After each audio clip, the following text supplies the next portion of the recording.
That guy.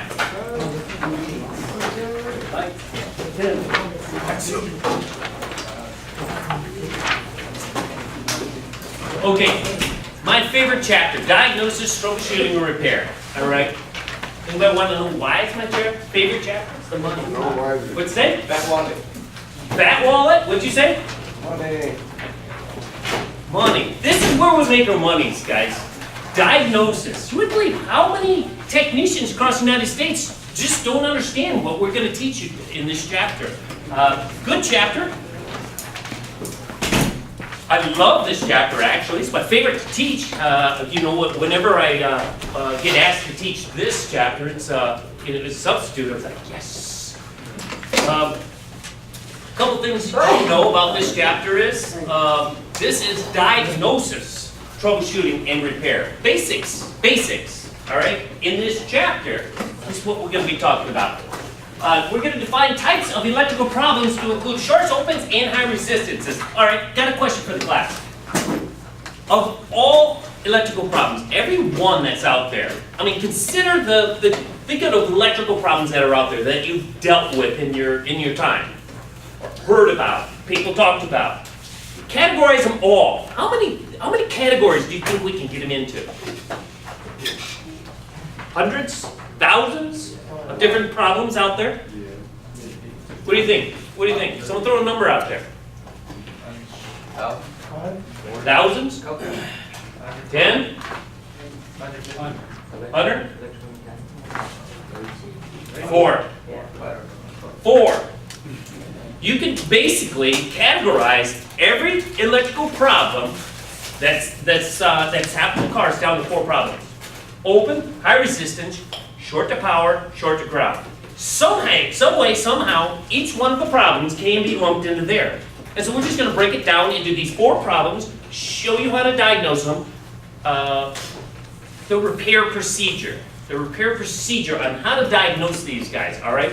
And we're going to break it down real easy. We're going to put the 3x5 cards up like we used to on the board, like we did on batteries and starters.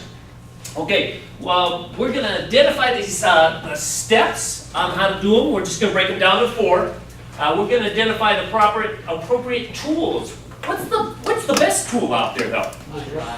These are your best tools, correct? DMM, yeah, that's a great tool, but you can actually identify a lot of electrical problems just with your eyes before you get the DMM out. And I got a great story for that, too. We're going to isolate shorts, opens, high resistance, and identify the method of repair. Here's why I love this class. Right there, the board's in the back there. We're going to create, you are going to create, I should reword that. You're going to create open circuits, shorts, high resistances, short to power, short to ground, and you're actually going to diagnose them yourself. You're going to make a problem, diagnose them yourself, and of course you're going to see, hey, I just put this short right here, and yes, that's a wire, it's a short to ground, and it will pop the fuse.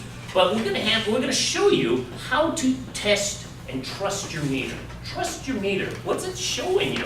And with this knowledge and practice, and this lab is long, 82 pages. Yeah, it probably takes about a little under a day and a half to get them down. We've made real good progress, even though we're a day out, so we can afford to take this time. I really like getting the class to this spot here, so we have a lot of time. Splice wires and restore a circuit. At the end of this chapter, we're going to show you how to solder. Has anybody soldered before? Okay, good. Now, soldering's fun, isn't it? I don't care who you are. Soldering's fun. My daughter had a little laptop, right? It's one of the little Acer netbook laptops, and her cat chewed through the electric cord. And she was all upset. Dad, it's broke. What am I gonna do? And, all right. So I got some solder, showed her how to strip a wire, and I said, "You're gonna fix it." "Oh, I don't know how." Well, it didn't take her long. It's like, all right. Set it all up for her. She soldered it back together, and the next day, "Dad, do you got any more to solder?" I said, "No, I don't have any more solder." But she actually fixed it herself, and to this day, she knows how to solder. It's not hard. It's actually pretty fun to solder. Those that have done it Problem is, it gets the room a little bit smoky. We may have to open up the door a little bit, let the smoke out, but soldering is a good time. And we're going to show you how to diagnose, troubleshoot lighting problems, basically on these boards. As I said before, we're going to make our faults, and then we're going to diagnose these faults. All right? Now, say you got a problem. Say we have an '01 Ranger, that's my truck, and you got a problem that the dome light doesn't work. Well, of course, we've taught you always start with what? Verify the concern, right?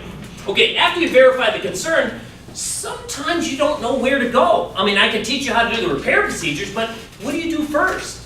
What pins or what circuits do I go to? What's that? Diagram? Diagram's great, but will that tell you what order to do something in? A logical order? No, not always. Not always. Where would you go? What's that? Power source? Say again? Repair manual. Repair manual. What I did is I went into All Data and I got a repair manual for my truck dome light enough. And I just pulled out one page, and this is kind of an example of what you'll see out in the repair field in a shop manual. How to diagnose a car. Because there's always a starting point, right? And a logical order. Well, whoever prints these repair manuals actually spend a lot of time finding out the most logical, easiest way to get to the repair. And this is it. Dome light inoperative, okay? And that's step 1A, all right? Dome light inoperative. And it says 1A, check the voltage at the interior lamp relay coil connector, circuit 705. This is not in your book. I actually found a slide in All Data, and I wanted to show you what a repair manual, a logical repair manual looks like right here. And what kind of a relay is this on my truck? We have the Bosch down. What's the second style? You may remember from magnetism? Siemens style. Okay, the little micro relay. Remember doing the micro relay? Okay, now on this circuit it says check the voltage at the relay coil connector. Here's how this one works right here. This is considered the ignition switch right here. What position is the ignition switch? Off. Off. They don't even have to write that down. Keep the key off right now. What do you think this means? Open. Disconnect. You want to pull out the relay here. After the relay's pulled out, now they have the pin numbers. You see the pin numbers in the connector? That will probably be in the fuse box, correct? And here's where it says, under note, measure the voltage between interior lamp relay coil connector, pin, it's pin 1, I've got some writing on here, we've got to erase, pin 1, circuit 705, harness side, and ground. So you're actually checking the voltage there. Now, from here, shop manuals will give you a yes or no question typically. Okay? Yes. Is the voltage greater than 10 volts? If it's yes, where do you go? A5. You go to a step A5. If you don't have voltage, where would you go? A17. Now, this kind of maps it out, doesn't it? Yeah. Okay. Does this make you kind of feel better? You're not going to have to make up your own repair procedures here, correct? Some people can. Some people are really good at making up their repair procedures. Remember Dan the Man? I mean, you remember who Dan the Man is? He's the Michael Jordan of electrical automotive repair technicians. He is good. And he did something once that I'll never forget. And I like telling this story. Dan the Man did this. I was a rookie at the time, but I had patches, you know. Patches, you know. I started getting some patches. I'm starting to get certified, and I was feeling good about myself, right? And I got a repair order one day, and the repair order said this. And it freaked me out. It said this. Customer states, when stepping on the brake, the dash lights come on. And I was like, ooh, this one's gonna be a good one. And so I drove it into my stall, and the first thing I did while I was driving the stall is stepping on the brakes. Sure enough, not only did the dash lights come on, the radio and just anything in the instrument cluster came on as I was stepping on the brake. Pretty eerie. Click, Click.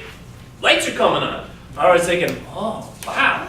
So I was thinking, all right, what is a logical step to go here? Well, what is common between the brake and the dash lights? I was thinking, well, I got patches. I should be able to figure this out without going to the book. Or going to Dan the man. You know, he just worked across the stall there, a few stalls away. And he was good. He's keeping an eye on me, you know, and I always known he's keeping an eye on me. He's just kind of watching, seeing what I got pulled in the stall. Because, you know, he truly wants me to do good. You'd be blessed to have somebody like that in your, you know, a stall right next to you. And I was thinking, well, I'm not going to ask Dan. I crawl under the dash by the brake pedal, and I got a flashlight. I'm looking up there, and I'm looking for wiring. One of the biggest wiring problems is usually man-made wiring problems. Usually it doesn't come from the factory. What do you think that is? Kinda. Aftermarket accessories, right?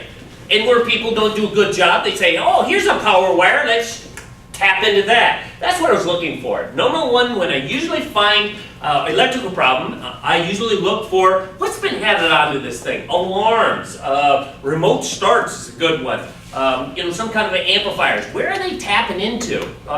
You know, they sometimes you just grab a wire. Hey, there's power, there's ground. Hey, I got what I need. But they don't think about the repercussions of where they're tapping into, the circuit behind there. So I'm looking for that. I didn't see anything.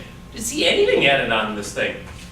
So I thought, well, because it's in the dash, it's probably behind the instrument cluster. So I'm getting a screwdriver and I'm taking the instrument cluster out. And out of the corner of my eye, I see Dan walking towards me. And you know, my pride, you know, I had patches here. I didn't want his help. I'm getting the dash out, got the instrument cluster out, the speedometer, and now I'm pulling it back and I'm looking behind there. You know, just real gently looking behind there. I was thinking, did someone get in there and maybe tap into something? Am I going to see any melted wires? I was using my tools, my best tools, right? I was looking at the toolbox, or at the wiring behind there, and I didn't see anything. Now Dan came up the window. He says, your problem's not in there, son. And I said, I was telling him my logic of it is, I said, you know what? There's got to be something common between brake lights and dash lights, not just the pedal. Didn't see any kind of chafed wires, didn't see any damage down there. And he says, you want to fix it? I said, yeah. He was kind of cocky that way. I said, yeah. I says, I think it's got to be in here. He says, your problem's not in there. I said, where is it? And he said these famous words, come here, son. I said, well, okay, all right. He says, come back here, come back here. He says, take that brake light lens off. And I was thinking to myself, brake light lens? What's that have to do with dash lights coming on? You see, Dan knew something I didn't know, or even the customer didn't know. The customer stated, when they press the brakes, dash lights coming on. What he didn't know, what he didn't know is when you step on the brake, the marker lights were also coming on. I didn't know that because I was inside the car. I was just focused on the instrument panel, dash lights. And he says, take that brake light lens off. I said, okay, all right. Got the brake light lens apart. And he says, look at that bulb. I took that bulb apart and I looked at it. It looked like that bulb right there. Now, dual filament bulbs, here's what they do. Manufacturers use two filaments for one in one bulb. They save money that way. They'll have the brake light bulb and the marker light bulb incorporated in one. It's a dual filament. Now, when that dual filament of the brake light, when it fell, it broke and fell, burnt out essentially, brake lights stopped working. But look where it fell onto. You see it? Do you see it? Yeah. Now, what happened when I was pushing on the brake lights? What is that called? What's that called? What do I call an unwanted path? Someone say it? Well, not necessarily short to ground. Just keep it simple. Short. When I have an unwanted path, it could be a short to ground or short to power. An unwanted path here, which one was it? Short to ground or short to power? Short to power. And here's the unique thing about electricity. When it flows, when electricity flows, think of it as a water pipe. You know how I always compare electricity to water, correct? Now think of a water pipe with a pipe with many T's in it, right? Now, couldn't water flow either way in any of those T's? I mean, it could go in one way and come this way, or this way and go up the T's. Here's what was happening. When I was stepping on the brake, it was shorted to the marker lights. Right here, it shorted to the marker lights and turned on all the marker lights. But what comes on when the marker lights come on? The dash lights. The dash lights. So here, in my mind, I thought I had to rip a dash apart. I thought this was going to be an 8-10 hour repair. And it turned out to be a 2-minute repair. I had to put the instrument cluster back in right there. And Dan the man says, just put a bulb in there and it's fixed. I was blown away. Now, remember, Dan the man's got 20, 30 years of experience in here. Where's the rule sheet at? Okay, rule sheet's back there. Dan the man's got like 20, 30